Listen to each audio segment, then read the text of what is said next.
Let's go. Party Monster.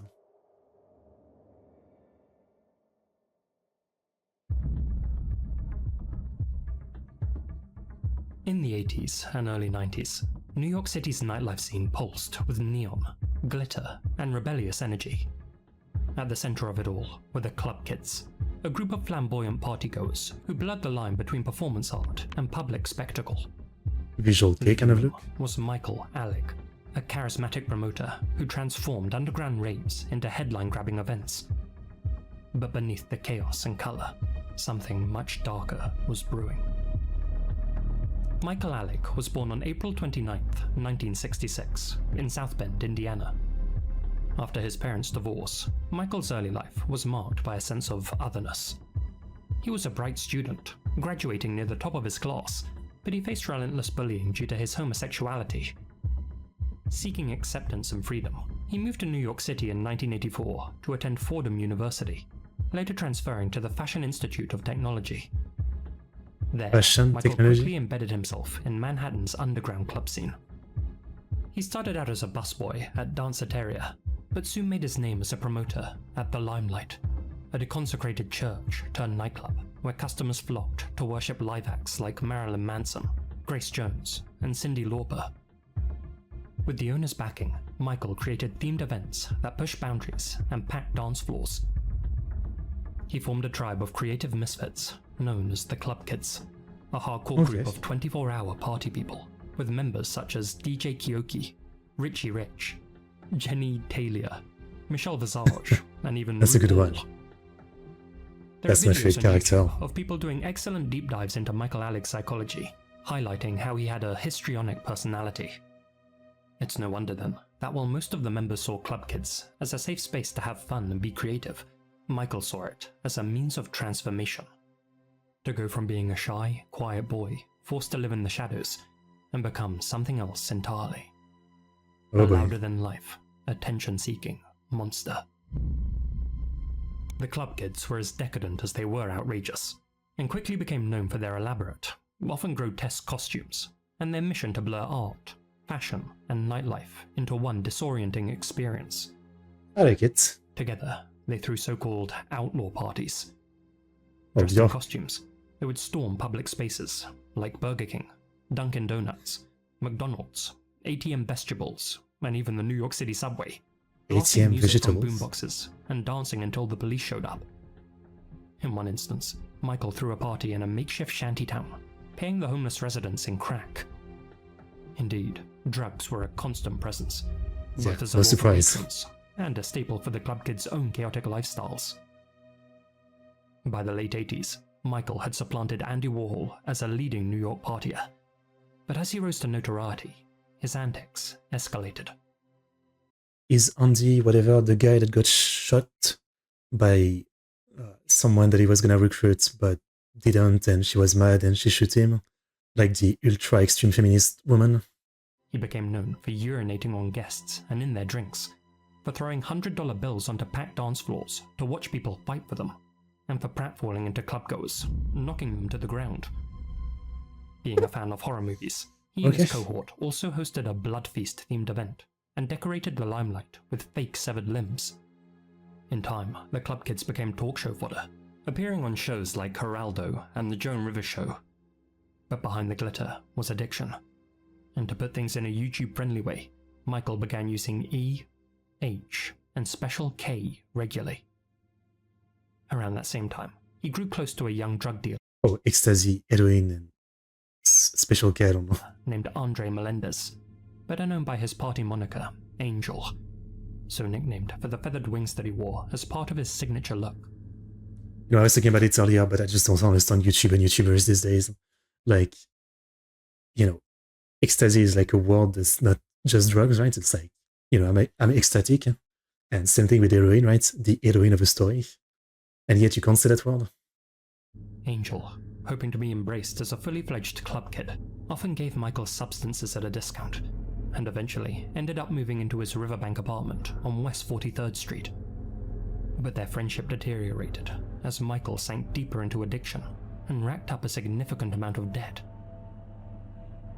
On March 17th, 1996, Angel confronted Michael over unpaid drug money. Michael's other roommate and fellow club kid, Robert Riggs, aka Freeze, was also present. According to court testimony and Freeze's own confession, the argument inside the apartment erupted and escalated into violence, with Michael calling out for help. Freeze struck Angel in the head with a hammer 3 times, after which Michael tried to suffocate him with a pillow. According to Michael's own testimony, he also filled a syringe with Drano and injected Angel with it, then poured Drano down his throat and stuffed a rag in his mouth before duct taping it shut. He would later retract those details. Whether Angel passed from the hammer strikes, not surprised with the drugs, yeah, or asphyxiation remains unclear. Once he was well and truly gone though, the 2 killers stored his body in the bathtub. Michael covered Angel in baking soda, while the appropriately named Freeze filled the tub with ice. The pair then went right back to their substances. A week later, the stench from the bathroom had become unbearable. Freeze gave Michael 10 bags of H in exchange for dismembering the corpse. Michael, who agreed to the deal, cut off Angel's legs and packed them into a duffel bag, which he threw into a dumpster outside. The torso was placed in a box, which they sealed tightly and dumped in the Hudson River. Just the torso? In the weeks that followed, Michael continued partying and began confessing to people that he had killed Angel, going so far as to scrawl the word guilty on his forehead and accidentally making slip-ups during press interviews. He was one of those copycats that we killed him. I killed Angel, and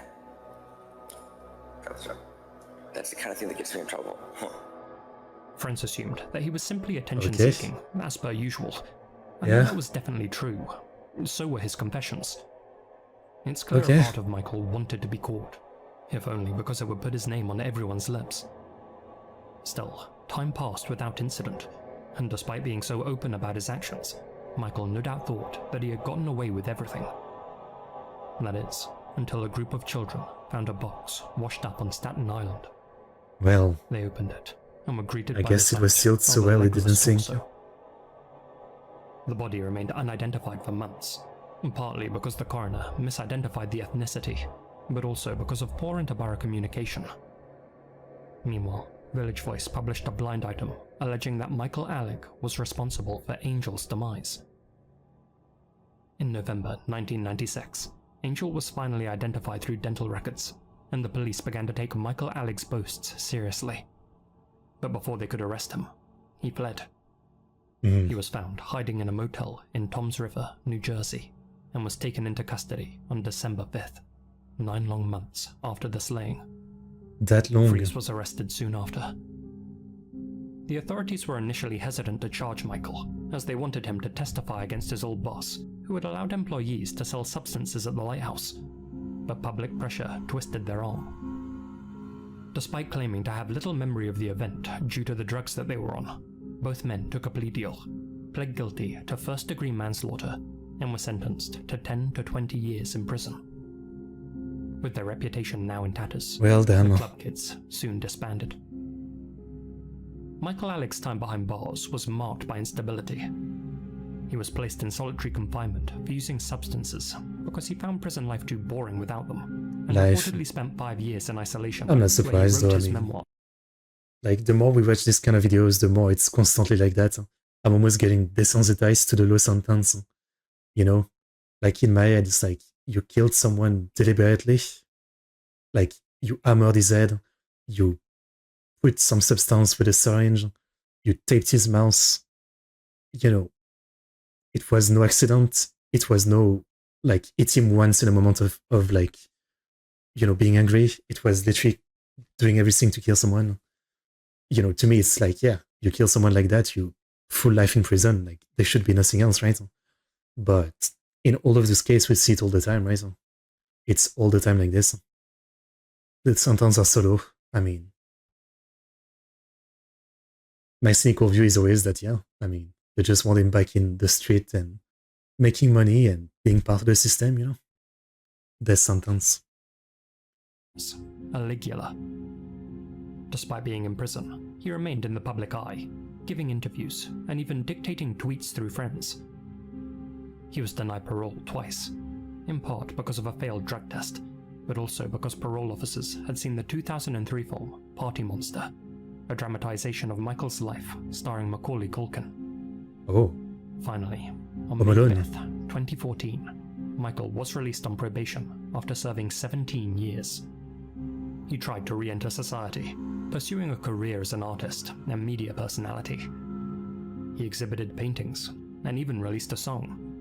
Yet his return to public life was controversial to say the least. Critics questioned whether he truly felt remorse or whether he was simply capitalizing on his notoriety. Those question marks only multiplied when he'd say things like this during interviews. I mean, what a nice place to dump a disposable body. Oh, great job. Yeah, okay, this fucking guy. We should throw another body. We should throw a body over here. Though he'd later brush this off as a dark joke, if you ask me, it's clear Michael hadn't used those years in solitary to reflect on his actions, and chose. I mean, someone else making that dark joke, okay, but the guy, like, you killed someone in Thunderbody here, you don't make that fucking joke in public, for sure. To use Angel's demise as a way to increase his own profile. All that's to say, if he couldn't have fame, he'd settle for infamy. I mean, at the same time, you know, like, nothing like this is surprising, right? You see it all the time with, like, massive musicians, right? How many massive musicians have done stuff like, you know, sexual assault, murder, and stuff like that, and they still have massive fan base, right? It's, it is one of those things. I mean, even I am probably guilty of it. Well, not probably. Like, the one example I can think of top of my head is, like, Dissection, the one of the most legendary black metal band, and the frontman was, like, you know, kind of a piece of shit. He murdered some gay guy with someone else in the early 2000s, I think. He spent some years in prison, came back out, and eventually killed himself. But, you know, I love the music, even though I know the guy is a piece of shit, right? I love the music. Though I think the difference, you know, I don't know if it makes it any better, right? But is that don't idolize the guy, right? I'm not a fan of the guy, I'm the fan of his work. It's kind of weird to say, right? But we see it all the time, right? Like, you know, how many celebrities have done fucked up stuff to murder and are still, like, idolized by a lot of people. It's kind of a classic.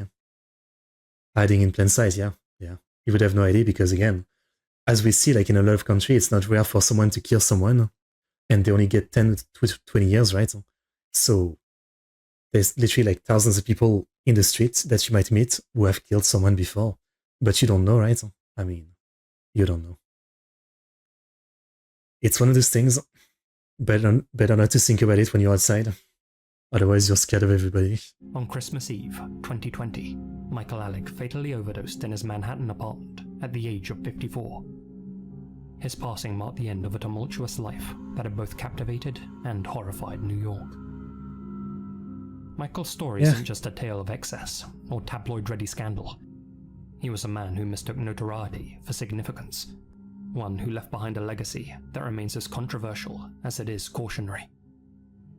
While Michael's actions were unforgivable, his life serves as a stark reminder of the consequences of unchecked indulgence and the human capacity for not only reinvention, but also self-destruction. I don't know, I think the problem was really him being fucked up. You know, like, his Club Kid stuff sounds like fine to me, like, mostly just artsy stuff. You know, clearly this guy is the problem. This guy is insane. I assume that the rest of the Club Kids were probably, you know, they don't murder anybody. Alright, good story. Oh boy, the cannibal cult. Once you join us, there's no getting out. Anyone who betrays the gang will be executed. I'll sleep with my chest exposed. If you want to leave, stab me in the heart. If you can't do that, I'll hunt you to the edge of hell. Such were the words of Kim Gi-hwan as he addressed the 6 men sat in the seedy poker den with him. This band of desperados hadn't just met to play cards, but to start a class revolution. To stamp out societal rot. To form the Chichonpa, a cult-like group of cannibal revolutionaries for whom Eat the Rich wasn't a slogan, but a very literal order. Okay. and a smorgasbord of innocent lives were on the menu. But to begin, we need to take a trip back in time.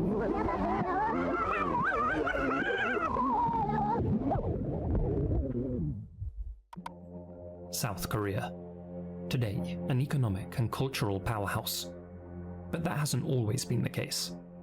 In the 1950s and 60s, it ranked among the poorest countries on Earth. The Korean War had left the peninsula shattered. Cities leveled, families displaced, and an economy on life support. Foreign aid kept the nation afloat, while political chaos and military regimes gripped the government. It was a There were no mess. exports to speak of, little in the way of industry, and hunger was widespread. But then came the 1970s, and things began to shift. Quickly. Under a state-led economic model, the government poured resources into infrastructure, heavy industry, and education. Steel, shipbuilding, and electronics became national obsessions. By the 80s, the once run-down nation was filled with neon-lit cities, sprawling highways, and booming factories, all of which were on full display at the 1988 Seoul Olympics. It was then It is that like South Japan Korea is became kind a of insane symbol now. of speed and success. Like both Japan and South Korea is kind of insane how quickly they modernized after their respective wars, I guess, you know what I mean? And both kind of close to each other, right? It's just kind of staggering the speed and everything of the countries just modernizing, you know? The middle class was expanding. People were getting rich, fast. But the rural working class? Many were left in the dust. Among them was Kim Gi-hwan, a bright student from a poor family in Pulgab. After losing his father as a toddler, Gi-hwan grew up in poverty, often going hungry and attending school in ragged clothes. Still, he excelled academically and showed potential in both writing and sports. Yet, despite his talents, Gi-hwan was forced to drop out of school in his teens to support his sick mother and brother. He took various factory and coal mining jobs, eventually moving to Seoul in the early 90s, where the widening wealth gap hid him like a glob of spit from a penthouse balcony. Yappies were parading around in designer clothes, and luxury cars filled the streets. It was then that Gi-hwan realized just how little he had, and just how lowly he was perceived by those who passed him by. The dirty peasant in sweat-stained overalls, sleeping on the street after a 16-hour shift. That experience hardened Gi-hwan, but it wasn't until he learned that universities were selling poor students' placements to the wealthy that his bitterness consumed him. That's In his fucked. eyes, society was devolving, and thus he returned home with a plan. To start a gang, a brotherhood with rules, a code, and a purpose. To punish the rich. I see. In April 1993, at an underground poker game, Gi-hwan joined forces with fellow fanatics Kang Dong-eun, Kim Hyun-yang, Kang Moon-seop, Moon Sang-ro, Baek Byung-ok, and Song Bong-woo. This motley crew all shared a few things in common. They all worked low-paying jobs due to a lack of education and past criminal convictions, were all deep in debt due to gambling habits, and crucially, all resented those who had more than them. Around that table, the men vowed to cleanse Korea of its filth. All those who live well, eat well, and walk around with an air of arrogance. After forming their pact, they drew up a list of 3 unbreakable rules. Hate the rich, kill all traitors, never trust a woman, not even your own mother. I see. They were also Originally, misogynistic. Gi-hwan, I see. who fancied I see. himself an intellectual, named this new crew Mascan, thinking it was the Greek word for ambition. Why, like, The Hellenic from the backstory, how did we end up hating women? Like, how did we become an insult like that? I thought we hated the rich. Like, women are poor too. There's a lot of poor women, like there's a lot of poor men too. How did we end up here? viewers are probably having a good laugh right now, since Mascan doesn't actually mean anything in Greek. He likely confused it with the Arabic word maskan, which means something like house or residence. Feminist. Given that I don't languages know. clearly weren't their strong They haven't suit, really talked about this that. new gang later rebranded as Chichonpa, which translates to the rather unambitious name, Supreme Gangsters. Okay. To prepare for their uprising, the group set a goal: to raise 1 billion won through kidnapping and extortion. They would then use that money, which converted to about $1.2 million, to expand their operation and go on a rampage, mowing down the privileged and educated. But they all agreed that they'd need their first taste of blood in a more controlled environment. On July 18th that year, a 23-year-old bank clerk named Choi Mi-ja was abducted under a train line in Nonsan. And it's not funny anymore. Mi-ja, a farmer's daughter who had no affiliation with the group, had been selected completely at random as a practice run. The boys brought her to Mount Jilasan, the nation. So basically, you've already lost. I mean, not that it was a good thing, right? But they've already lost, the whole logic of their thing. Like to only kill the rich, privileged, and unfair people or something. They've already lost that. And second tallest mountain, which they used for endurance training. On the first kill. There, they forced themselves upon her. Once they had finished, And the rapist too. calmly began his lesson. I'll now show you all how to kill. He then personally strangled Mi-ja in front of his followers. They left Mi-ja's body there on the mountain, and though it was discovered soon after, her slaying wasn't initially linked to the Chijongpa. From the very beginning, it was clear that this rabble of hypocrites were only masquerading as a band of Robin Hoods, Obviously. when in reality, they were a bunch of robbing gecks. Nothing more than death cultists, motivated not by principles, but bloodlust. That is, with one exception. After taking Mi-ja's life, the youngest recruit, an 18-year-old Song Bong-gu, was dogged with guilt and claimed to see her ghost in his dreams. He quickly realized that this wasn't the life he had signed up for, and desperately wanted out. And so, in August 1993, he withdrew 3 million won from the group's treasury and tried to flee. But He didn't get far though, and was Yeah. found hiding at his parents' house just 2 hours later. The rest of the group knocked on his door and pretended to forgive his little indiscretion. Coercing, or perhaps intimidating him into their vehicle, they drove him back to Mount Jilasan under the pretense of a reconciliation dinner. Once there, Gi-hwan reminded his subordinates about those pesky rules that they had all agreed to. And what was rule number 2 again? How did it go? Oh, that's right. Traitors must be killed. Gi-hwan didn't need to give any commands.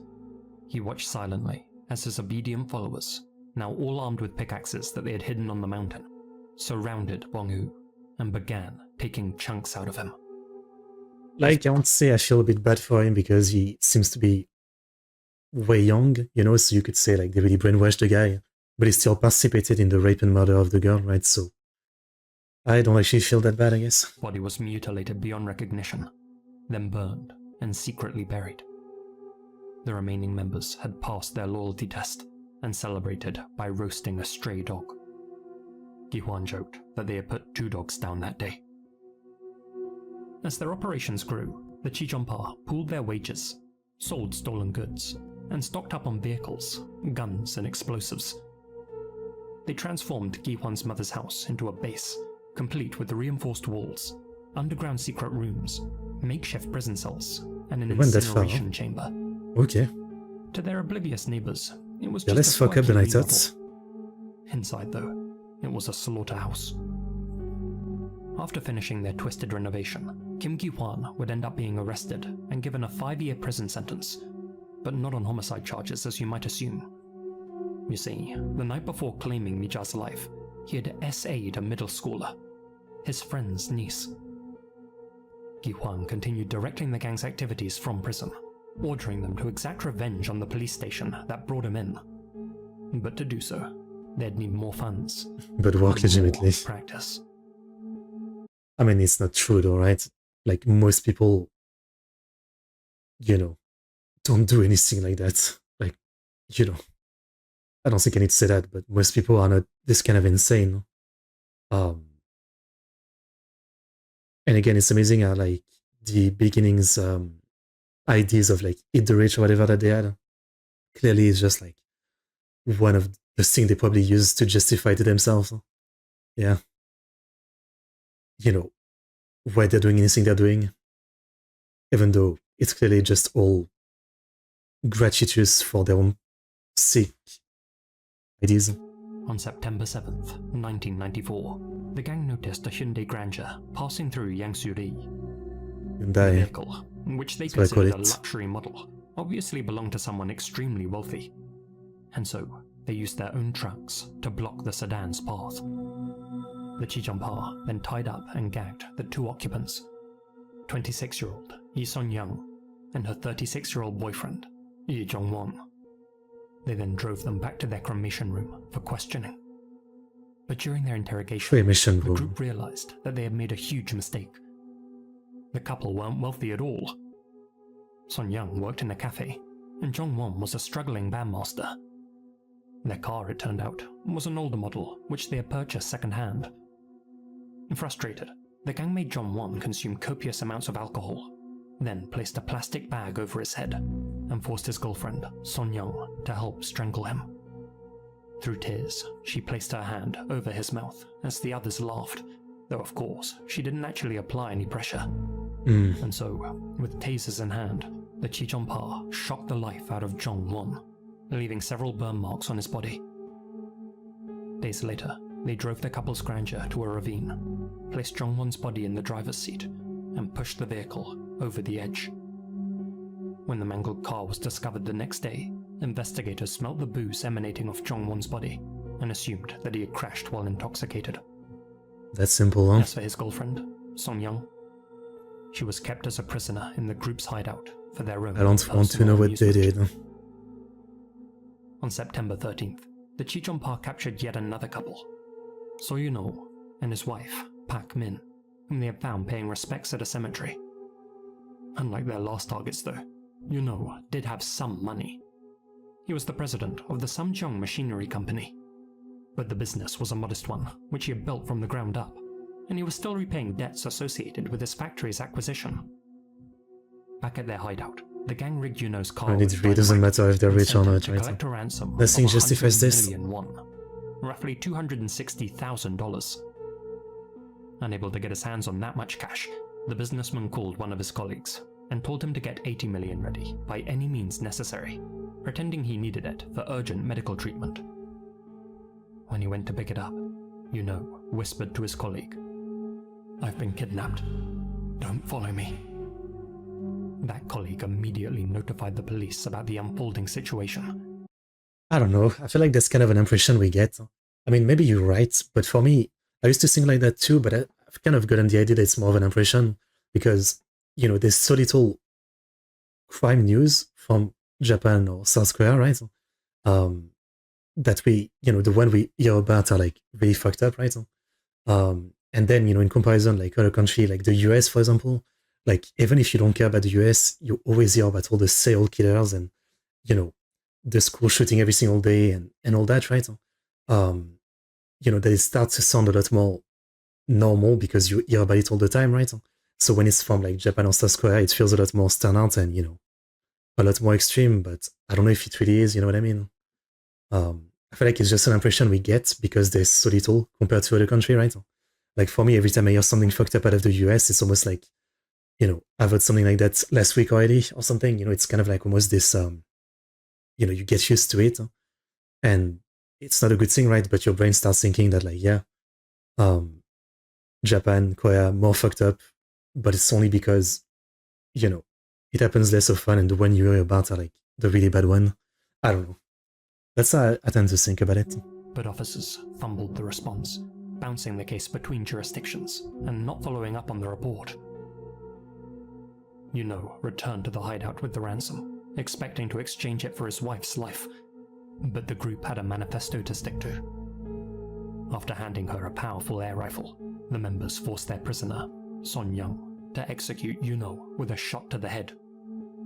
His wife, Pak Min, was subsequently butchered with an axe. Their bodies were then dismembered and reportedly served at a neighborhood barbecue mixed with pork. The gang justified the cannibalism as a ritual to help renounce their humanity, and they forced Son-young to consume the flesh of those that she had been made to kill. Now emboldened, Insane. the gang sought a more efficient way to target the wealthy. They purchased a VIP customer list from a former credit sales staffer at Hyundai, complete with full names and addresses. This became their hit list. But thankfully, their downfall came before they could start crossing off names. Over the 8 days that she had been locked in their dungeon, Sun Young had been working her charm on one of the Chichonpa members, the cult's token incel, 22-year-old Hyun Yang. You may Are they recall the all group's incels? third rule: never trust a woman. Well, that had been suggested by Hyun Yang himself. He had become resentful of all females when, after the loss of his father, his mother began dating his old man's best friend. Although a misogynist, psychologists say that he actually craved motherly love and projected that onto Sun Young. I mean, again, isn't that like most incels, right? Like, you know, they actually want women, but then they start hating them because they can't get them. But they still want them, right? So, yeah, that's just an incel role. Despite being his prisoner, he always addressed Sun Young respectfully as Miss E, shared personal stories with her on multiple occasions, and had been the one to advocate for her life when his comrades wanted to slay her. Being a smart woman, Sun Young feigned Stockholm Syndrome, treating Hyun Yang with kindness, biding her time and waiting for an opportunity to escape. And that opportunity came on September 16th, 1994, when, during dynamite training, Hyun Yang injured his hand. Dynamite training. Sun Young consoled him and asked to accompany him to the hospital. There, something strange happened. Hyun Yang gave Sun Young 500,000 won, around $700 in today's money, as well as a mobile phone. He then asked her, "Do you want to run away? Do you want to escape? Now's your chance." He also reminded her that she was technically an accessory to their crimes, and in the eyes of the law was just as guilty as the rest of them. I don't think. Whether Come this on. was a way to I mean, I mock her don't know or a Korea at all, genuine act but of mercy is debatable, though experts this woman seem to was believe surviving. Yeah? this was merely a test. That Hyun Yang truly believed his new mummy had been successfully indoctrinated. What he was too stupid to understand, though, was that Sun Young was far more mentally strong than the whole of the Chichonpa combined. While Hyun Yang was being treated, Sun Young fled the hospital, took a taxi, and escaped. But freedom didn't come easy. Sun Young told the driver to step on it, saying that she was being chased by gangsters. Bizarrely, the driver casually mentioned that he knew all the local thugs, a statement which terrified Sun Young. She of course feared that he may be part of the Chichonpa. As such, she asked to be dropped off at a nearby vineyard. Using the phone that she had been given, she tried to contact the police, but was repeatedly brushed off, with multiple officers telling her that she wasn't in their jurisdiction and should call someone else. Fucking hell. Sun Young persuaded the vineyard owner to let her rent a car and drove all the way to Daejeon. Worried that the gang would follow, she then switched to a taxi and travelled to Seoul, where she went directly to the Seocho police station and reported everything. Man, can you imagine, like, the moment she left the hospital to the moment she got to the cops? Huh? The freaking terror of, like, being captured again, you know, and then in the taxi thinking that the guy might be in on it. I mean, I can't imagine. I would just die of cardiac arrest. Initially, officers dismissed her story, believing her to be a babbling drug addict. But when Sun Young mentioned how her lover had been tasered, one senior detective recalled the suspicious burn marks that they had found on Jong Won's body. And at long last, the authorities mobilized. Okay. On September Man, she's 17th, the very gang rough. recruited Lee Jong-soo, Dong-yoon's girlfriend, to fill the empty spot in their ranks and fulfill the cooking and cleaning duties. Wait, so they have a Bad girlfriend timing too? for her, as by September 19th, she and the rest of the Chichonpa were I thought arrested. they were incels again. Lucky timing for the cops, as Hyun Yang, who had just disgraced himself by letting Sung Young escape, was preparing to blow himself apart with stacks of dynamite. The raid on their hideout uncovered their full arsenal of weapons, as well as the cooked remains of their victims within the body incinerator. Each member of the group was charged with 5 counts of murder. Since investigators barely spent a week looking into the case after the arrests, it's entirely possible that there were more victims. Victim for evidence or proof. When it's obvious they're running for their life, yeah. Yeah. It's always like a conundrum, right? Like, on one side, it's easy to understand that, you know, the cops must have to deal with, like, fake stuff all the time. You know, like prank calls, prank internet stuff, and, you know, a lot of, like, stuff that ends up just wasting their time and and all that. But at the same time, you know, I think with cops, it should be as simple as like, if someone tells you something, you investigate it. You don't question it. Like, you know, it should be that simple. And then if it's fake and whatever, but better safe than sorry. I don't know. I feel like it should be that simple, but hey. We still don't know about. As you can imagine, a media circus ensued, with the newspapers referring to the group as South Korea's Manson family.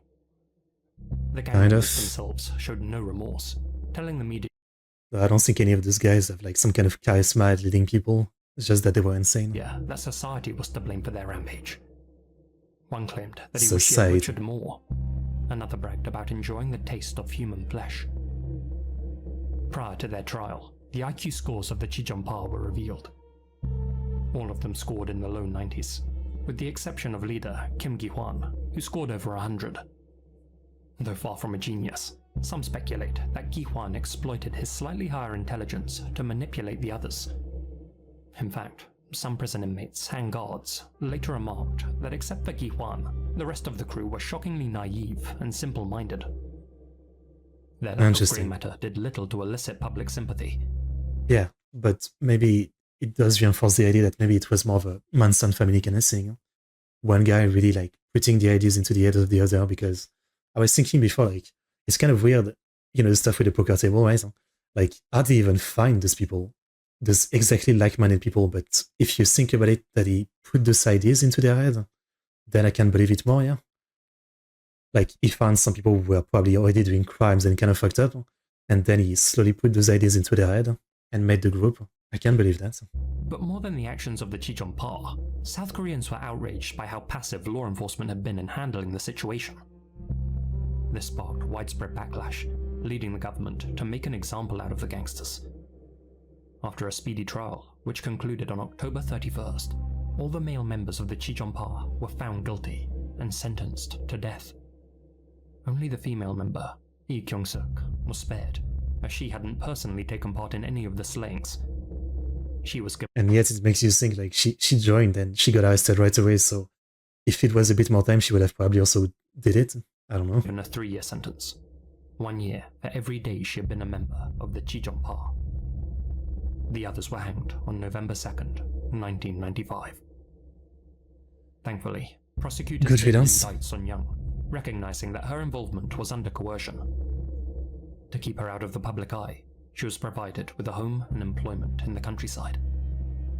Unfortunately, the media tracked her down and hounded her for interviews for years thereafter, with journalists desperate to ask her disgusting questions like, what does human meat taste like? She would later criticize the near-total lack of meaningful aftercare for crime victims in South Korea. I was legit about to say, like, there should be a law against that.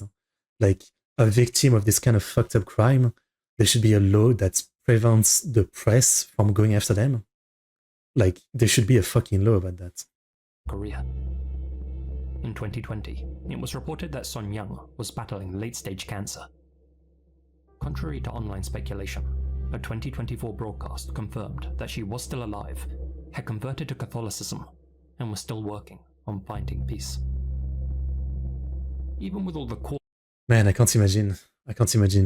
I mean, you were raped for like a week or two. You had to eat people. You had to kill people. You killed while you saw your own boyfriend being killed.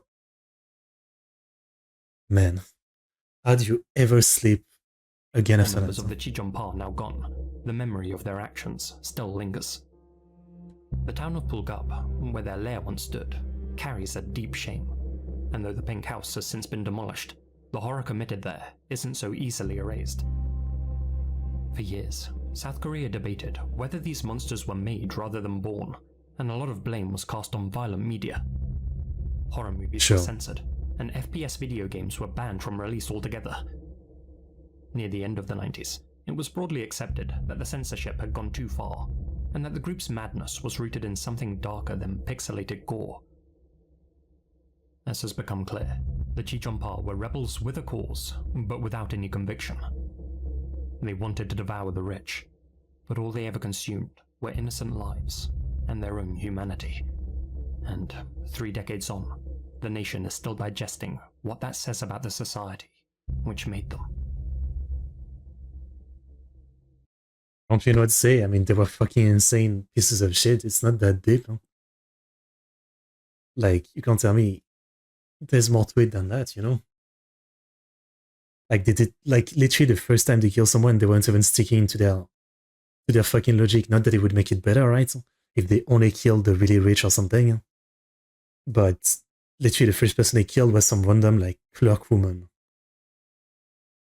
They were just, like, insane people who just wanted to murder, rape, and eat people. That's it. Alright, fucked up. Fucked up, fucked up. That's all I can say.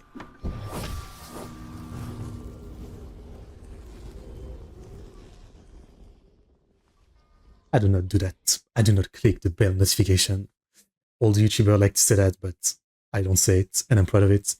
It's mainly because myself, I'll never watch videos from like bell notification. I just don't do that. I just go to my YouTube feed. But I think I always forget that it came out already that like majority of people on YouTube, they don't use their subscription feed, which for me is insane because that's like, you know, if I subscribe to the channels that I want to watch their video, so like I check out every video that came out every day, right? But some people, no, they'll use the bell thing, which I never use myself. Yeah.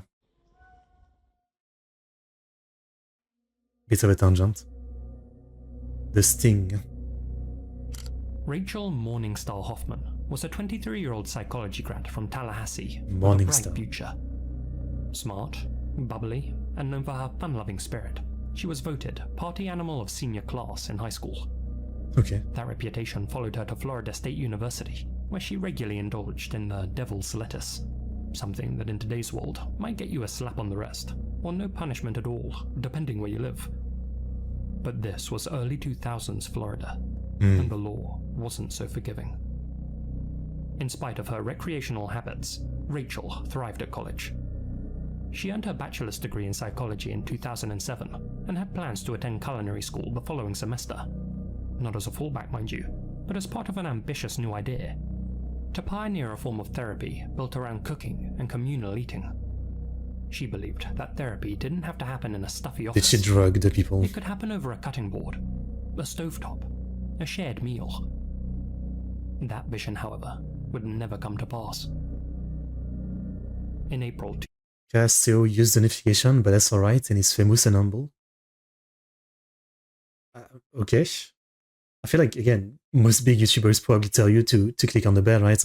I'm not really criticizing them, you know? I'm just saying that myself, like, I've never watched videos by clicking the notification bell or something. You know? It feels one of those things that's kind of useless. Like, the whole point of subscribing is that then you see it in your subscription feed, and that's where you see the videos, right? And the argument used to be, you know, YouTube sometimes doesn't show YouTubers' video in your subscription feed. And so, like, YouTubers started exploiting that by saying, you know, because of that, please click the bell.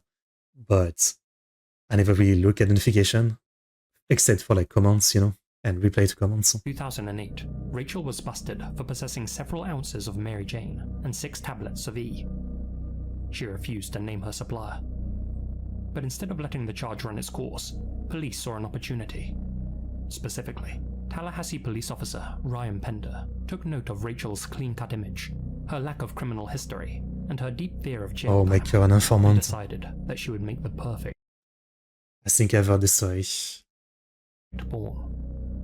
And so, Pender presented her with a deal. Face felony charges and possible prison time, or go undercover in a I think sting I read about operation this on against Reddit. some actual hardened criminals. Rachel felt trapped. Her future was on the line after all, and so she agreed. The briefing was short and to the point. Rachel's targets were 2 convicted felons and dealers, Dre Green and his brother-in-law, Daniello Bradshaw. Her mission? Meet with them at Bradshaw's house while wearing a wire. Buy 1,500 E's, 2 ounces of Coca-Cola, We can tell where and this a is semi-auto going. handgun in exchange for $13,000 in marked bills, and return to police headquarters. Rachel had never handled a gun, never bought hard substances in her life, and had 0 training in undercover work. And yet she had just been assigned to the largest sting in the department's history. Pender reassured her that the operation would go smoothly, that 19 officers would be watching, that she was totally safe. She wasn't. Of course. On the evening of May 7th, police wired Rachel Spurs and sent her off alone to meet the dealers. Dressed in blue jeans, a Grateful Dead t-shirt, and black flip-flops, she hopped in her silver Volvo and set off towards Bradshaw's. But almost immediately, things went sideways. All the While lives, en route, all the night, Green and Bradshaw 6 called song. Rachel and changed the I don't meeting think so. location to Forest Meadows, a nearby park. I mean, maybe one day, but Rachel, I don't feel like anytime assuming soon. Police were still tracking her, went along with the change. But the area was dense with trees, and the chopper following her overhead lost sight of her. Other officers later admitted that they had assumed someone still had eyes on Rachel, so nobody scrambled to find her, and, still believing that she was being watched, was told to continue with the operation. After a second change in location, Rachel drove towards a nearby plant nursery, about 1.5 miles north of the park. Minutes later, her wire malfunctioned. According to Officer Pender, Hoffman eventually reached him at just before 7 p.m. and said, "I followed them from the nursery. We're on Gardner. It's a dead-end street." He claims to have told her, "Turn around. Turn around. Do not follow them." But the line went dark. Either Rachel hung up, said Pender, or the signal was lost. That's despite the fact that at that same time, Rachel managed to send one final text to her concerned boyfriend. "It's about to go down." By the time officers located and arrived on Gardner Road, Rachel and her car were long gone. Fucking In hell, their it's so place, sad. a spent .25 caliber casing, 2 live rounds, and a single black flip-flop. Hours passed with no word from Rachel. The police floated the idea that maybe she had vanished with the money. Later that day, they went to her boyfriend's house, expecting to find her there. But she wasn't. 2 days after Rachel vanished, a body was discovered in a vine-choked ravine near Perry, Florida, a quiet town about 50 miles southeast of Tallahassee. It belonged to confidential informant number 112, aka Rachel Hoffman, wrapped up in her own shirt and a bright orange and purple sleeping bag. So fucking sad. She'd been shot 5 times in the chest and head with the very gun that the police had sent her to purchase. After the exchange went south, Green and Bradshaw forced her into a stolen BMW, executed her in transit, and tossed her like garbage. Both men were later arrested and admitted to killing Rachel after finding the wire in her purse. They'd suspected something shady was going on from the start. After being found out, Rachel cried into the wire for help, but her screams went unheard. On what would have been Rachel's 25th birthday, Daniello Bradshaw was convicted of first-degree murder. He was sentenced to life without parole, plus 30 additional years. Dre Green pled no contest to second degree and received the same. The grand jury also took the rare step of publicly rebuking the inept. No, this is another thing of like, what's the logic of this? Like in an earlier video, the guy from the club kid, like literally kill someone, fucking hammer his head, put some drug in his body, like cover his mouth and all that. And eventually when he got caught, he got what, 17 years? And then this guy, I mean, they shot some girl dead. Life in prison.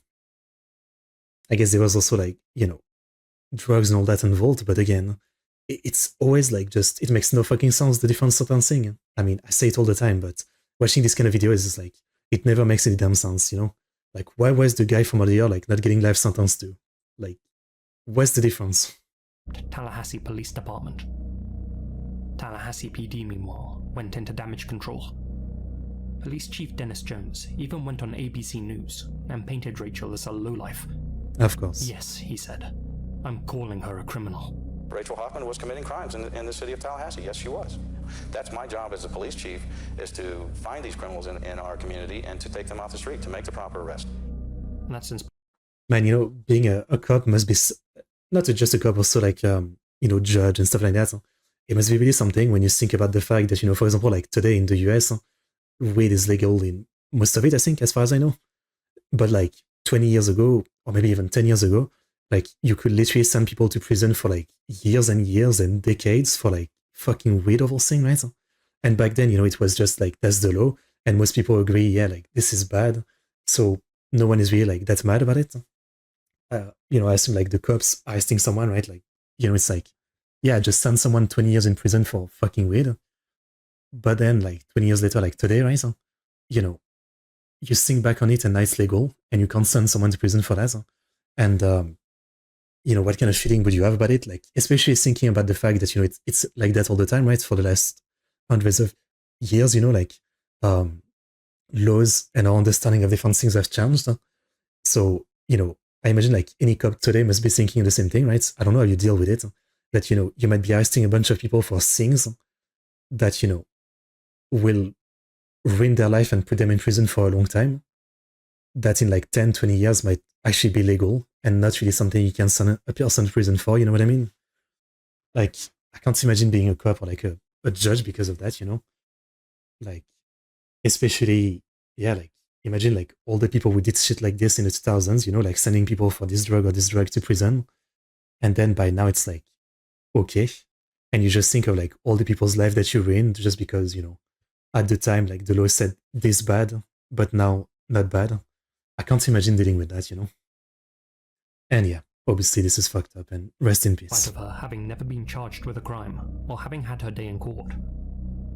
He also went on to blame her for her own murder, stating that she deviated from the original plan by meeting the targets on Gardner Road. The plan that we had in place was deviated from. It was a change of plans. And unfortunately, Rachel decided to deviate from that plan and not meet at the predetermined location. If she's going off the plan, and she's deviating, or she's nervous, or she's making mistakes, she's a 23-year-old recent college graduate, why didn't your officers move in right then and there and shut the whole thing down? That would have been ideal. Why didn't you do it? Brian, again, the ideal situation. No, my question is, why didn't that happen? Have you asked that simple question? I haven't asked that question because that's what we're finding out in the investigation. Why wouldn't you ask that question? Isn't that the whole point here? When I'm given a chance to ask that question, I will ask that question. How long has it been since she died? How long has it been? May the 7th. Piece of shit. Rachel's friends and family didn't let that stand. They fought back. Hard. They reminded the public that Rachel had no relationship with the suspects, no knowledge of firearms, no training for what she had been asked to do. They forced the department to admit that she had been catastrophically unprepared, entirely unprotected, and that they had broken guidelines by blackmailing her. That is blackmail. I was literally about to say, like, that was... Coercion is not a strong word enough. They literally blackmailed her, all over some, like, little drug that she was using herself. It's like, literally, like, risk your fucking life to get those two guys, or get a terrible sentence. Insane. Eventually, several officers involved were suspended, with pay. An officer Bender was fired. It's always like that. Only to be rehired shortly thereafter. Of course. Many question whether he really told Rachel to abandon... Like, all of the US news today is like that. Like, officer just, shoot, like, grandma because he think he saw a gun or something, and then they suspend him, and then they pay him, and then he's rehired somewhere else. I feel like it's the fucking news every single time. I mean, like, there's literally, like, such a difference between being a cop and not, right?